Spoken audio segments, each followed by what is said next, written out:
우리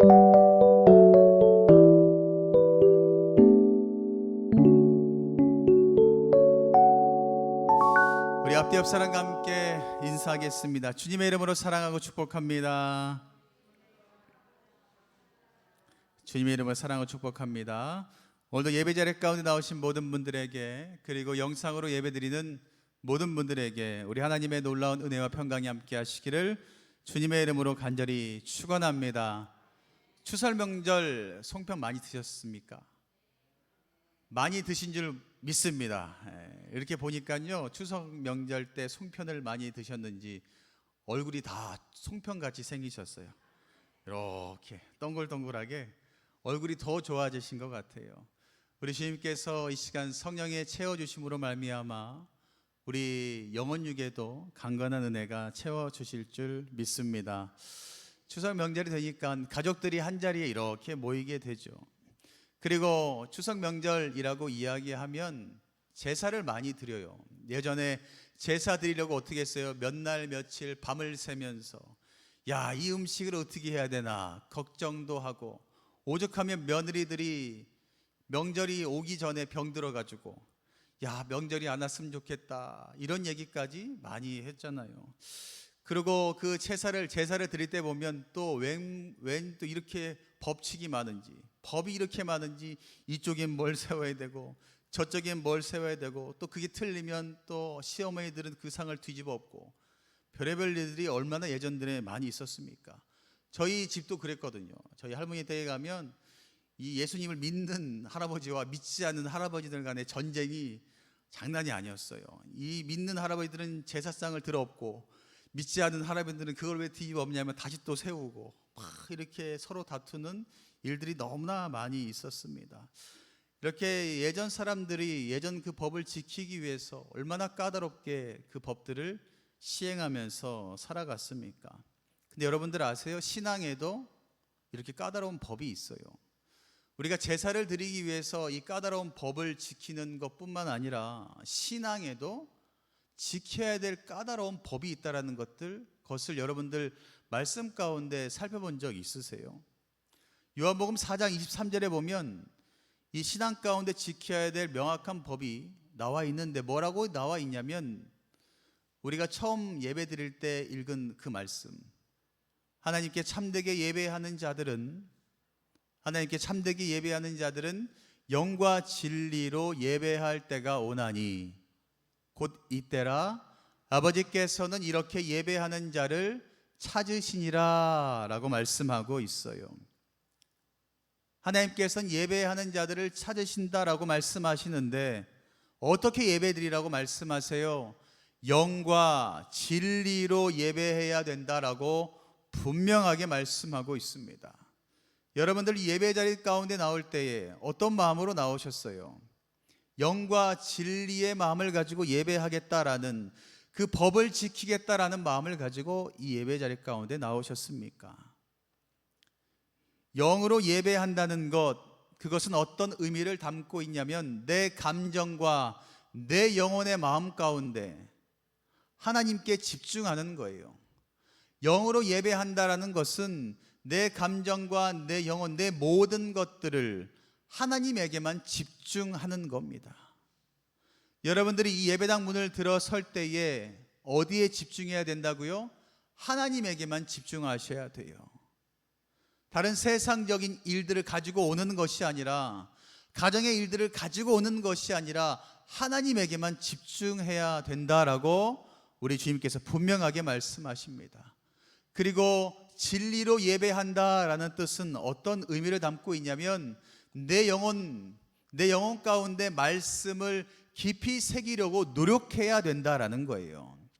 예배를 드리면서 그저 가만히 앉아 있는 것이 아니라 그래 오늘 목사님이 어떤 말씀을 하나 한번 지켜보자 이렇게 있는 것이 아니라 그 말씀을 내 영혼 깊숙이 새기려고 노력해야 된다라는 거예요.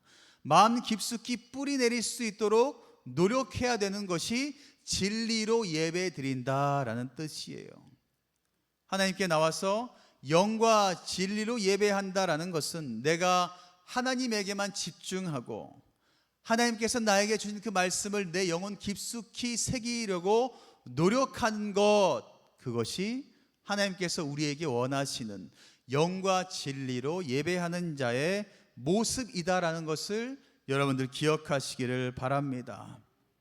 영과 진리로 예배드리는 것, 내 마음을 다른 곳에 두는 것이 아니라 예배에 집중하여서 말씀을 깨닫고 그 말씀을 내 마음밭에 새기기 위해서 발버둥 치는 것, 그렇게 발버둥 치며 나아가는 사람을 우리 하나님께서는 기뻐하신다라고 분명하게 말씀하고 있습니다. 오늘 예배자리 가운데 나오신 모든 분들이 우리 하나님께 기뻐하는 자라는 소리 들으시기를 주님의 이름으로 간절히 축원합니다. 그러면 이렇게 예배 드리는데 집중하기 위해서 필요한 것이 무엇일까요? 그것은 다른 것이 아니라 예배 드리기 전, 예배 자리에 나오기 전 나의 삶의 모습을 여러분들이 먼저 돌아보셔야 된다라는 겁니다. 예배 자리 가운데 나오기 전에 내 마음밭이 말씀을 받기 위해 올바른가, 마음밭이 옥토밭인가 라는 것을 생각하면서 그 마음밭을 먼저 갈아엎으셔야 돼요. 우리가 농사를 많이 짓는 것을 볼 때에 농사 지을 때 어떻게 해요? 먼저 그 밭을 갈아엎잖아요. 갈아엎고 그곳에 씨앗을 심어야 더 많은 열매가 생기는 것처럼 우리도 예배 자리 가운데 나오기 전에 내 마음밭을 먼저 갈아엎으셔야 돼요. 내 마음밭에 복음이 심겨졌을 때 그 복음의 열매가 많이 생길 수 있도록 먼저 우리의 마음밭을 옥토밭으로 갈아놓는 작업을 우리는 해야 된다라는 겁니다. 예를 들어서 어떤 일들이 있을까요? 예배 자리 가운데 나와야 되는데 내가 누군가와 다투었어요. 싸웠어요. 그럼 마음 가운데 뭐가 생겨요? 화가 막 물밀듯이 치밀어 오르잖아요. 그 화를 가지고 예배 가운데 탁 나왔어요. 주님께 집중할 수 있을까요? 아니죠. 저거 내가 어떻게 하면 내가 복수할까? 야, 내가 이 화를 어떻게 하면 내가 이거 어떻게 할까? 하나님께 집중할 수가 없어요. 그리고 예배 자리 가운데 나왔는데 내 직장의 문제를 가지고 왔다. 내 가게의 문제를 가지고 왔어요. 그러면 어떻게 되겠어요? 그것 때문에 걱정, 근심 때문에 하나님께 집중할 수가 없어요. 내 마음밭이 옥토가 될 수가 없어요. 그리고 내 마음 가운데 말씀이 새겨질 수가 없어요. 그러니 어떻게 되겠어요? 하나님이 원하시는 영과 진리의 예배를 드릴 수가 없어요. 영과 진리의 예배를 드릴 수 없으면 하나님이 기뻐하지 않으신다고 분명히 말씀하셨고, 영과 진리로 예배 드리지 않으니 말씀 가운데, 마음 가운데 말씀이 새겨지지 않으니 이 문을 나가는 순간 어떤 일이 발생해요? 똑같이 죄 가운데 빠지게 돼요. 똑같이 영적 전쟁에서 매일매일 넘어지면서 살아갈 수밖에 없게 된다라는 겁니다. 또한 어떤 것들이 또 있을까요? 예배 자리 가운데 나올 때에 우리는 예배 전에 한 찬양을 뭐라고 이야기해요? 나도 모르게 준비 찬양이라고 이야기해요. 우리 다 함께 준비 찬양하며, 근데 여러분들 아세요? 예배당을 들어오고 주님께 나아가는 그 순간부터 준비 찬양은 없어요. 그 순간부터 주님께 온전히 찬양하는 것, 그것이 예배의 시작이라고 이야기할 수 있습니다. 그러니 우리는 어떻게 해야 될까요? 찬양이 고백되는 그 순간부터 최선을 다하셔야 돼요. 구경꾼 되지 마시고 최선을 다해서 주님께 영광을 올려드리는 것이 우리가 주님께 영과 진리하며 진리로 예배드리며 나아가는 모습인 줄 믿습니다. 그리고 또 영과 진리로 예배하기 위해서 또 무엇을 지켜야 될까요? 우리 한국 사람들이 제일 잘 지키지 못하는 것, 예배 시간을 철저하게 지키셔야 돼요. 그리고 예배를 드리는 것에 있어서 사모함을 누구보다도 간절히 가져야 된다라는 겁니다. 여러분들 구약 시대에 예배 드리기 위해서 어떻게 하는지 아시죠?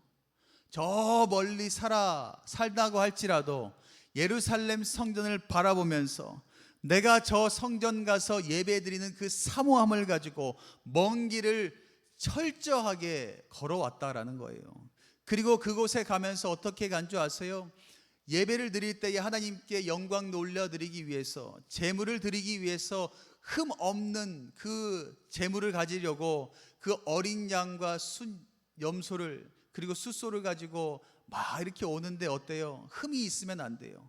오다가 재물 가운데 세상 말로 기스가 생겨요.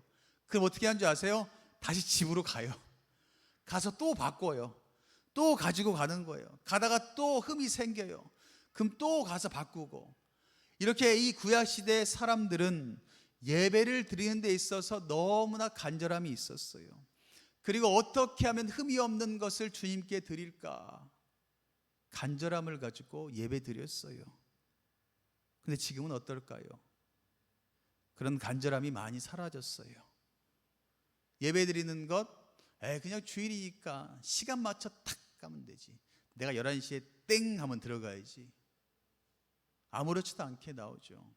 예물 드리는 것, 저는 예전에 예물 드리면 어떻게 배웠냐면 헌금 드릴 때 미리 그 전날 헌금을 이렇게 은행 가서 새 돈으로 다 바꿔 왔었어요. 근데 그게 좀 안 되면 어떻게 했냐면 이게 헌금 드릴 것을 펴다가 다리미로 막 다렸어요. 다리미로 막 다려가지고 미리 봉투에 다 넣고 성경책에 다 꽂아 놓고 주님 앞에 가서 자, 가장 좋은 것 드려야지 라고 해야 된다고 제가 교육을 받았거든요. 그래서 지금도 그렇게 하고 있고요. 또 어떻게 하냐면 주일날 나올 때 가장 거룩한 모습으로 나아가야 되니 정결하게 씻고, 만약에 옷을 샀다면 저는 평일날 절대 입지 않아요. 주일날 먼저 입은 다음에 그 다음부터 입거든요. 항상 그렇게 해서 해야 된다라고 배웠고 지금도 그렇게 하려고 노력하고 있어요. 그런데 과연 지금 많은 사람들은 주일 예배를 그리고 주님께 나와 예배하는 거 있어서 최선을 다하고 있는지 한번 우리는 돌아봐야 될 것 같아요. 왜 교회 가운데 은혜가 없다라고, 왜 교회 가운데 복음이 없다라고, 왜 교회가 무너진다라고 이야기할까요?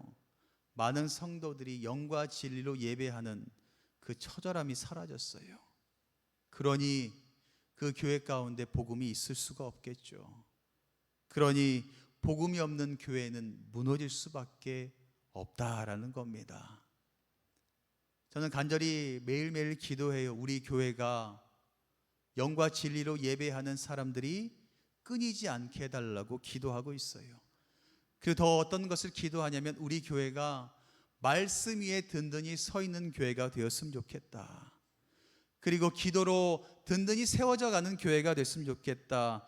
그래야지만 세상 가운데 흔들리지 않겠나라는 생각이 들어서 매일매일 그렇게 기도하고 있습니다. 사랑하는 성도 여러분, 예배를 지키기 위해서, 신앙생활을 지키기 위해서 처절하게 싸워 나아가시기를 간절히 바랍니다. 지금 당장 내가 피곤하고 힘들 수도 있어요. 세상 사는 것이 고될 수도 있습니다. 그러나 하나님께서 말씀하셨죠. 하나님께 진정으로 예배하는 자는 영과 진리로 예배할지니 내가 그들을 기뻐한다라고 말씀하셨으니 그것을 꼭 마음 가운데 새기시고 영과 진리로 예배하는 저와 여러분들 되시기를 간절히 축원합니다. 그렇게 예배드리면 어떤 은혜가 있는 줄 아세요? 하나님의 자녀에게 허락하는 형통의 복이 임한다라고 분명하게 말씀하고 있어요. 여러분들 하나님께 나와서 예수님께 구하는 것도 너무나 좋지만 하나님께 영과 진리로 처절하게 예배 한번 드려보세요.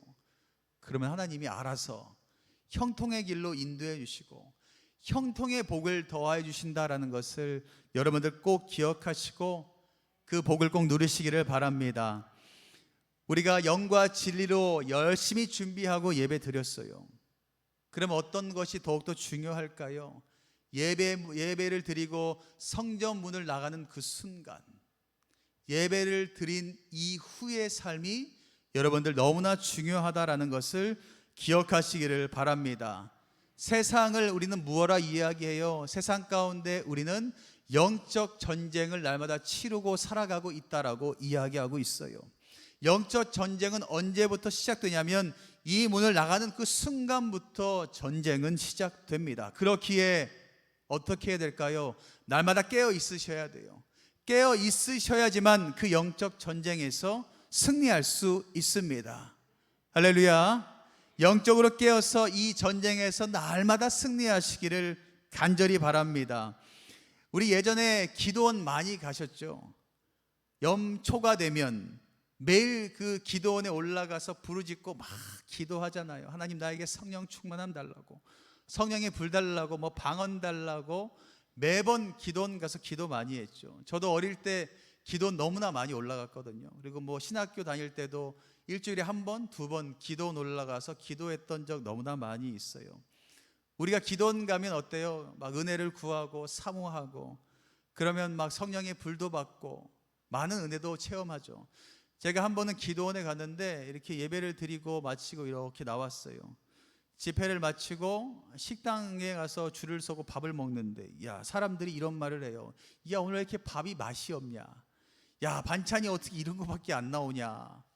그 줄을 서서 뭐를 하냐면 불평불만을 하기 시작해요. 기도원인데. 이 불평불만이 시작되면서 받았던 은혜를 벌써 다 까먹고 저기다 벗어던지기 시작했어요. 거기가 기도원인데, 분명 나는 그 전에 은혜 받고 불 받고 왔는데, 성령 충만함 받고 왔는데, 식당에서 줄을 서면서 그 은혜를 다 벗어던져 버리고 불평불만으로 충만하게 채워지기 시작해요. 거기가 어디였냐면 강남 금식 기도원이었어요. 금식하라고 하셨는데 밥 먹으러 가가지고 불평불만하고 왜 이렇게 싸우는지 모르겠어요. 그만큼 예배 후에 삶이 너무나 중요하죠. 내가 예배를 드리고 난 이후에 이 영적 전쟁에서 어떻게 승리하느냐가 너무나 중요합니다. 오늘 우리가 읽은 본문 말씀에도 사도 바울은 분명하게 말하고 있어요. 예배를 드리고 난 이후에 내가 거하고 있는 그곳 삶의 자리에서 드려지는 그 예배가 너무나 중요하다라고 우리에게 말하고 있는데요, 1절 말씀에 이렇게 이야기하고 있어요. 우리 1절 말씀을 함께 읽어볼까요? 너희 몸을 하나님이 기뻐하시는 거룩한 산제물로 드리라. 이는 너희가 드릴 영적 예배니라 라고 말씀하고 있습니다. 우리의 몸과 인격, 내 모든 것들이 하나님께서 기뻐하시는 거룩한 산제물로 드려야 된다라고 말하고 있어요.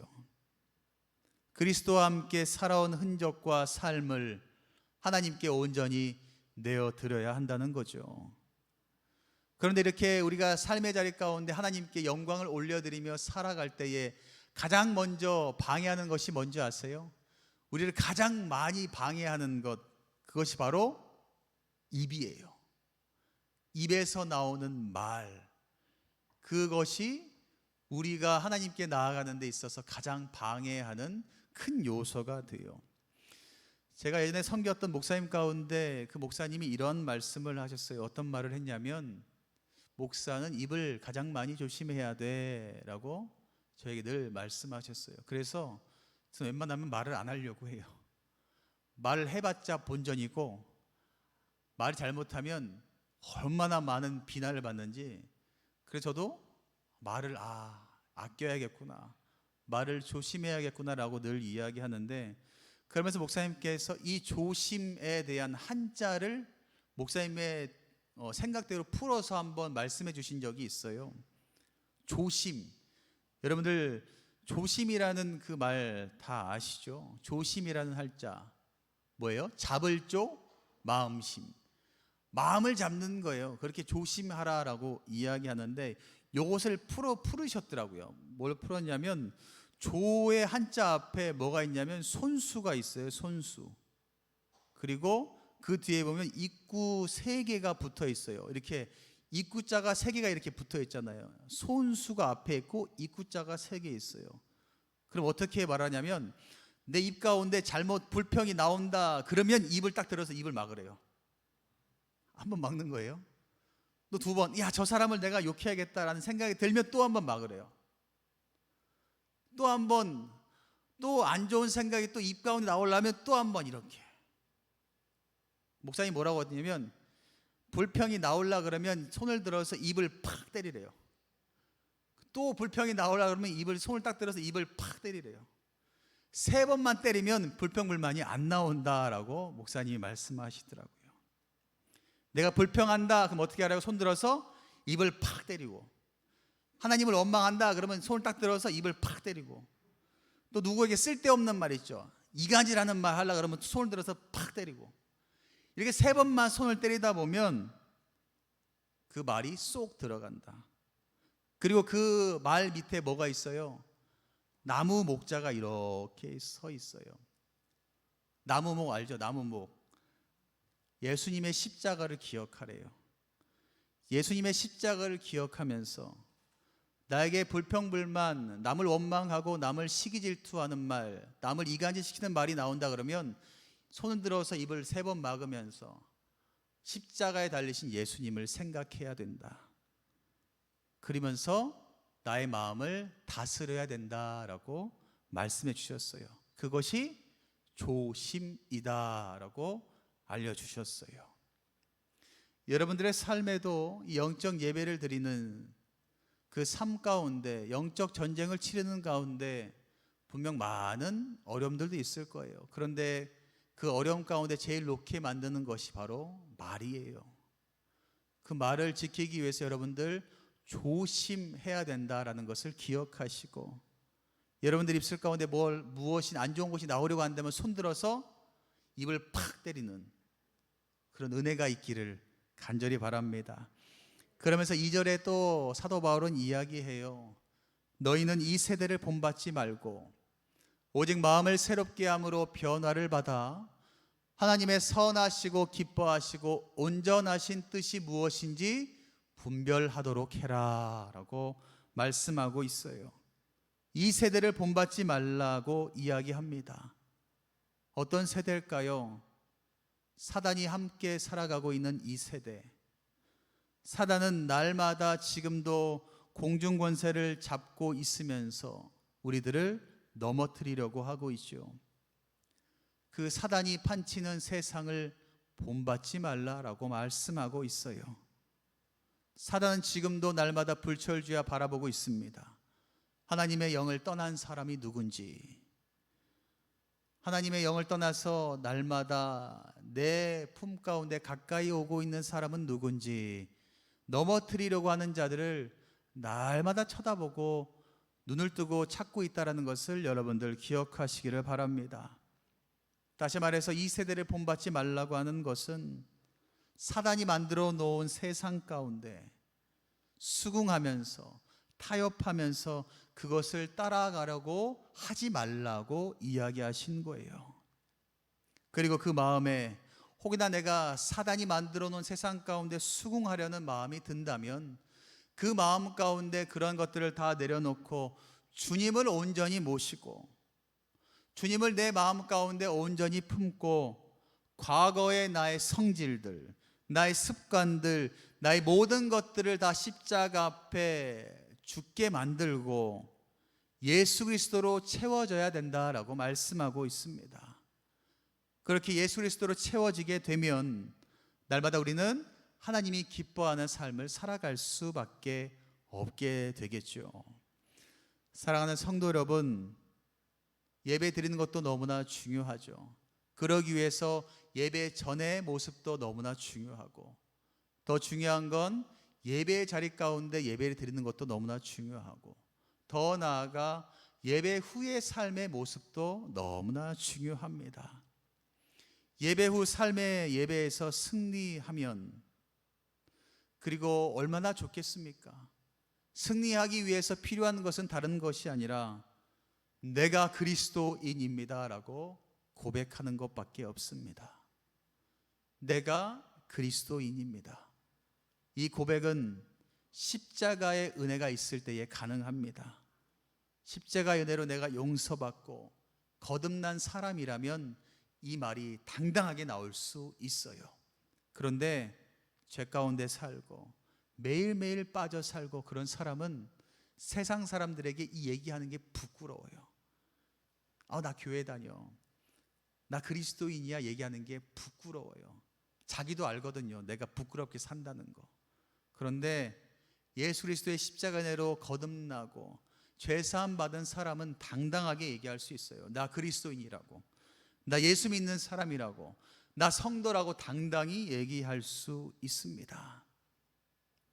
여기 계신 여러분들이 우리 주님께서 허락하신 그 영과 진리로 예배하여 오늘 마음 가운데 이 말씀의 은혜가 깊이 새겨지신 줄 믿습니다.